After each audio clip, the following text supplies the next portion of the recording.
जेकरा पॉकेट में एगो फूटल कौड़ियो नहीं खे कई करोड़ के मालिक के आगे मैं ये हूँ मैं वो हूँ हम ये हूँ। मर्द तरह से कहर लगी सुंदर लेडीज लेके आई हो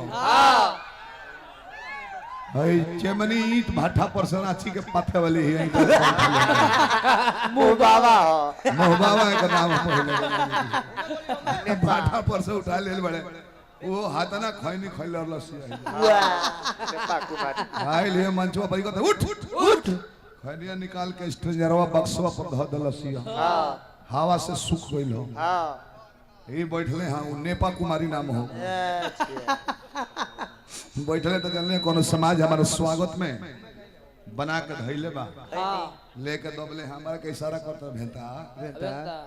चूना नाम में लोदर ले सका हम कहना ना चूना उ घिच गेल बिया नमूना बाचल बतू अपन चुगला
हर गीत सुनी लेनु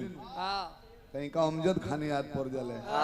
लसित मलिंगा आ जाने को तारा भेटाइल होई अकेले में अमजद खान कोनो घटना को देल हो कस होई घटना के प्रयास में हम होई तो तर याद पड़िए न जाई कोनो घटना कोइले हो हमारे पर बोलबाजी करता रहे कि भगवान हाथ गोड़ देले बड़े तो चलाओ ना देखो हाथ गोड़ बा खड़ा होके खाती दौड़े खाती चले खाती मुंह बा खाए खाती बोले खाती नाक बा सांस लेवे खाती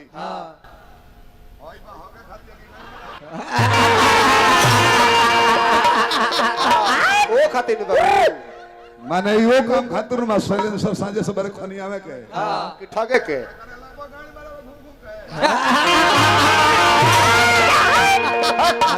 ई कुल्ला माइक पर अश्लील शब्द ना बोलीले माइक से हट देले होने ले ना सुनाइलो बाकी हमार पर बोलबाजी कइले तो ओकर कट दिहल जरूरी बा जरूरी बा दो तीन आदमी खड़ा पानी भचर भचर बोलत ने एक आदमी चुपचाप रह जाओ और गूंग हो के तो केहू जाने की गूंग हो लेकिन चुप रही तले ना पकड़ाई आ जहां भचर भचर दो चार आदमी बोलल है आ जहां गूंगवा के मुंह खुलल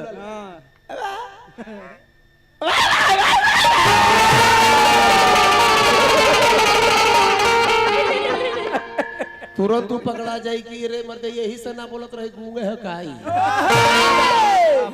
हमरा अभियंता जी कहतर जी शिव शंकर भैया गावत रहता बुझाता जे लता जी के याद हमरा आ जाता पर कमी महसूस ना होइयो तहार आवाज सुनील अभियंता जी तो हमरा अमजद खान के याद आवत